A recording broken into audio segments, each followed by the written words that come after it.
Саламатсызһығыҙ, мөхтәрәм милләттәштәр. Эфирда башҡорттар тапшырыуы. Дөнгө сығарылышта. Эти капсулы выдавали, значит, в 1942 году. Тут такая, значит, тоненькая такая записочка была. С какой области произвелась, фамилия, имя, отчество, фамилия, имя жены и с какого военкомата. Хәрби патриотик клуб ағзаларының табышмақтары не һөйләй? Бұл язма фольклор кабинетта иң бұрынғылардан санала. Ол 1934 елда язылып алынған. Оны біздің мәшһүр құрайсыбыз Ғата Сүлейменов башқаруындағы көйләр. Захир Исмағилов исемендәге Өфө дәүләт сәнгать институтының фольклор кабинеты.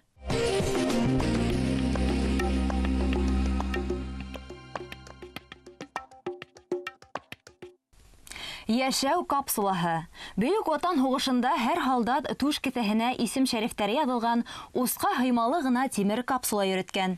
Ленинград өлкәһе Волхов фронты уҙған ерҙең һәр бер квадрат метрында уртаса 3-4 йәшәү капсулаһы табыла. Тимәк, һәр аҙым ер өсөн шунса һалдат ғүмерен биргән тигән һүҙ. Уникаль артефакттарға Ҡырмыҫҡалы районының Миңлеғәле Шаймуратов исемендәге хәрби патриотик клуб ағзалары ла тап була. Ҡырмыҫҡалы районында өс хәрби патриотик клуб эшләй. Элекке йылдарда ҡаҙыныу эштәренә бер генә отряд барһа, быйыл өс клубтан 13 эҙәрмән һәм өс етәксе Ленинград өлкәһе Киров районында Волхов фронты аяуһыҙ көрәш алып барған тарихи урындарда булып ҡайта. Такая статистика. На каждом квадратном метре, на полях сражения под Ленинградом погибло 20 красавиц. Каждый квадратный метр – это 20 погибших воинов. За 900 дней блокады вот такие были большие потери. Осло башлы көрәк менән һәр иле ерҙе хаҡлыҡ менән ҡаҙып, һәр ус тупраҡты үҙ ҡулдары менән иләгән эҙәрмәндәр күп һуғыш трофейҙарына юлыға. Улар араһында пуля һәм снаряд ярсыҡтарынан тишкеләнеп бөткән каскалар, һалдат көрөшкәһе, ҡалағы, автомат, пулемет дискалары, снаряд гильзалары, патрондар һәм башҡа һуғыш ҡоралдары. Быяла һәм тимер фляшкалар, Киров заводында етештерелгән тимер көрөшкәнең дә үҙ тарихы бар. Беренсе көндә үк барғанда, унда не таптык? Һалдат һөйәктәрен. Алай уҡ бик ҡурҡыттыртманы. Тетрәтте инде. Бер үҙебеҙ штыклар яһап апардык. Шулар менән ергә ҡаҙып, ҡәһәргәлән төкөһә тауыш буйынса айырабыҙ. Һөйәк микән, тимер микән? Һәм шул генә ҡаҙып эҙләнек. Киләһе йылға ла барырға уйлайым. Бөйөк Ватан һуғышында Ҡырмыҫҡалы районынан 13 меңдән ашыу яугир ҡатнашҡан. Шуларҙың 7 меңдән күберәге яу яландарында ятып ҡалған. Улар араһында хәбәрһеҙ юғалғандар да бар. Үкенескә күрә, ҡасандыр хәбәрһеҙ юғалған һалдаттар хәҙерге заманда ла күп осраҡта билдәһеҙ булып ҡала. Те, которые, как говорится, участвовали, это Айбулатов, потом Худайдатов, Муратов и Хакимов. Вот, именно вот нашли две вот такие вот капсулы. Эти капсулы выдавали, значит, в 1942 году. Тут такая, значит, тоненькая такая записочка была. С какой области произвелась, фамилия, имя, отчество, фамилия, имя жены и с какого военкомата. Вот. Открывать им нам самим нельзя было. И вот когда его открыли, она оказалась пустая. Записку брали и выкидывали. То есть у них в такой поверье было. Если так я, говорю, буду носить ее, то, как говорится, обязательно я на этом погибну. Какой-то человек, какой-то ветеран, его ведь носил. И как раз нашли возле останков. Так ведь? Вот фотография у нас есть, там мы все это сняли. И вот эту капсулу, она оказывается, в музее самая дорогая вещь. Эҙәрмәндәр район хәрби комиссариаты музейына барлығы 2 тиҫтәнән артыҡ экземпляр экспонат тапшырҙы. Һуғыштың өнһөҙ шаһиттары хәрби патриотик клуб ағзаларының, музей хеҙмәткәрҙәренең тырышлығы менән телгә килер. Һәр кемдең иҫенә бөгөнгө тыныс тормоштоң хаҡын төшөрөр тигән уйҙы нығытты ул. С большой гордостью и с волнением передаем нашему районному музею боевой славы те экспонаты, артефакты, которые были найдены на полях сражений на рубежах защиты города-героя Ленинграда. Эти экспонаты действительно вот ребята своими руками во время поисковой работы, цель которой, конечно, была найти останки, прежде всего, наших красноармейцев. Но попутно всегда мы находили и неразорванные снаряды, и расстрелянные гильзы, и другие трофеи, будем, не то что трофеи, артефакты. Вот взять, к примеру, каска. Вот видите, сколько На ней отверстия и от пуль, и от осколков. 2016 елда казыну эшләрендә Башкортстандан барлыгы 110 эдәрмән катнашкан. Улар бөтә Рәсәй эдәрмәннәр клублары менән тыгыз бәйләнештә. Эдәрмәннәр отрядлары бик катмарлы, бик авыр эшләр алып бардык инде. Бу эшләргә тотынганда бигрәк тә иң беренче балалар ничек кабул итәр икән бу эште дип уйлай торгайнык. Әмма безнең 1-2 көн үткәч аңлашылды инде. Укучылар моңа бик әдер, бик җаваплы. Каранлар һәм үзләренең эшләрен yerine yetkереп башкарып, бик күп безнең солдатларның һөяктәрен күтәрделәр һәм безнең район эдәрмәннәре 5 солдатты җир өстенә күтәреп инде кабергә аларга ярдәм иттеләр. Патриотик эш алып бару, балаларны шушы эшкә җәлеп итү һәм алар белән бергә шушы эшләрне башкару зур максат кына түгел, зур уңыш та дип әйтергә кирәк. Чөнки балаларыбыз һәм оныкларыбыз сугышны күрмәсен өчен бүгенге шушы югалып калган, сугышта югалып калган һәрбер кешене табу һәм аның кем икәнен белү, районнан киткән 13 мең кешенең һәрберсен дә белү безнең зур максат булып тора һәм алдагы бурыч булып тора. Менә бу эшне алып барганга, балаларга һәм аларны оештырган кешеләргә зур рәхмәт. Һәм һәрбер сугышта катнашкан кеше безнең илебезнең герое, һәрбер сугышта катнашкан кеше үзенә бер китап язарлык аның тормыш юлы булган. Эдәрмәннәр казыну эшләреннән тыш районда оештырылган барлык хәрби патриотик сараларда да катнаша. Истәлекле даталарда 1812 елгы Ватан һугышы, Бөек Ватан һугышы, Рәсәйнең кызу нөктәләрендә һәлак булган яугирлар рухына митингтар узгара. Яшь егетләр мәктәптәрдә, авылдарда кул көрәше, билбаулы көрәш кебек ир-егетләрдә тасыллык, ихтияр көсе тәрбияләй торган спорт төрләре менән шөгыльләнә. Республика турнирларында призлы урыннарда яулай.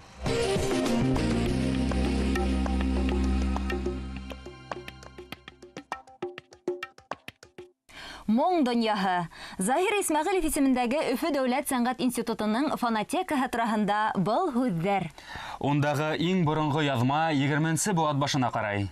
Башҡорт иленең төрлө төбәгендә ижад ителгән халык ижады ынйылары һаҡлана унда. Уларҙың бер нисәһен безнең ижади төркөмдә тыңланы. Был язма фольклор кабинетта иң борынгылардан һанала. Ул 1934 елда язылып алынган. Уны безнең мәшһүр ҡурайсыбыҙ Ғата Сөләймәнов башҡарыуындағы көйҙәр. Һәм тағы ла уникаль яҙма тип әйтәйек, ул 1938-39 йылдарҙағы яҙып алынған яҙма. Ул композиторыбыҙ Заһир Исмәғилев һәм ҡурайсы Ғата Сөләймәновтың яҙмалары. Өфө дәүләт сәнғәт институты 1968 йылда асыла. Институттың тәүге ректоры, композитор Заһир Исмәғилевтің ҡарары менән 2нче йылына уҡ фольклор кабинеты ойошторола. Унда төрлө йылдарҙа сәнғәткә ғашиҡ белгестәр Хәмзә Ихтисамов, Фатима Фәйезова, Фәрит Камаевтар эшләй. Бөгөн фольклор кабинеты фонотекаһында 10 меңгә яҡын төрлө көйҙәр һәм йырҙар һаҡлана. Беҙ йыл һайын студенттар менән төрлө экспедицияларға сығабыҙ. Сит өлкәләргә лә сыҡҡаныбыҙ бар, Һамар өлкәһенә сыҡҡаныбыҙ бар, Ырымбур өлкәһенә сыҡҡаныбыҙ бар, һәм Силәбе өлкәләренә лә сыҡҡаныбыҙ бар. Һәр ваҡыт төрлө беҙҙең фольклор байрамдарҙы күсереп барырға тырышабыҙ.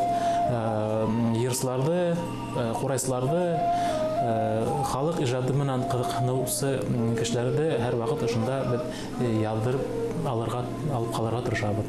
Хәҙерге ваҡытта магнитофон таҫмаһына яҙылған элекке яҙмаларҙы компьютерға күсереү эштәре тамамланған. Бында музыка белгестәрен генә түгел, маһир йырсы һәм ҡурайсыларҙы ла осратырға мөмкин. Фольклор фонды менән әле уҡыған йылдары, 70-нче йылдары мин бик тығыҙ бәйләнештә инем. Ул ваҡытта эшләйҙәр ине Ихтисамов Хәмзә Сабирович, Фатима Фаизова, Фәрит Хуснулович Камаев. Алар бик мине шундай ҡабул итә торғайнылар, яратып микән, хөрмәт итеп. Мин һораған яҙмаларҙы бер вариантта ғына түгел, бер нисә вариантта яҙып бирә торғайнылар. Уларҙы мин стали студент вакытында тыңлап, үземә һеңереп, күп йырларды, шул йырлардан мин сәхнәләштердем һәм сәхнәгә сыгардым, профессиональ сәхнәгә. Безнең башкорт халкының озын көйләрен, халмак көйләрен һәм башка иҗат җимешләрен нота шагына өйрәнүе дөрес булмас иде. Ошо язмаларны кулланып, төрле язмаларны сагыштырып, студентлар үзләренең ошо көйләрне күңеленә алып, үзләренең күңел аша үткәреп башкаралар. Менә бу язмаларны файдаланып, төрле бәйгеләрдә уйныйлар, сәхнәләрдә хәзер уйнап йөриләр, төрле төркемдәр. Менә ошо язмаларны файдаланып, үзләренең репертуарларында кулланалар. Йөргән аякка юрмә эләгә тигәндәй, фольклор кабинеты белгечләре елда тарихи Башкортстан биләмәләренә экспедицияларга сыга. Уларда язып алынган халык иҗады ынйылары бүген халкыбызның йыр сәнгатенең алтын фондын тәшкил итә. 2012 елда Хамар өлкәһенә сыккайнык. Фольклор экспедиция буенча һәм миңа шундагы нимә менән уникаль язма булды. Мин онда Батырша, Батыр дигән эпосты язып алдым. Ул бик минеңсә ул башкорт халык иҗадында ул юк иде, батылып сыкканы юк иде һәм шул Батырша Батыр дигән эпосты мин 2 яшьлек бабайдан язып алдым.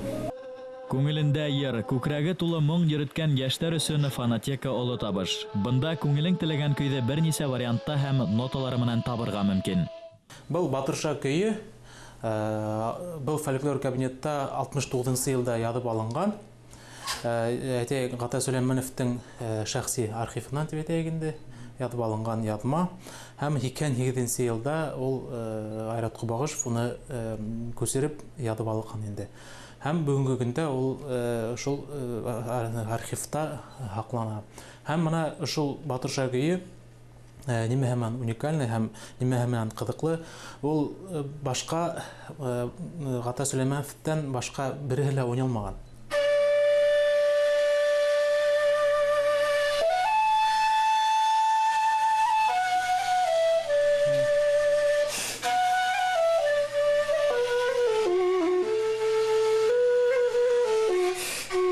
Иң өскә югаргы нота ул ля. Да да да да. Мына.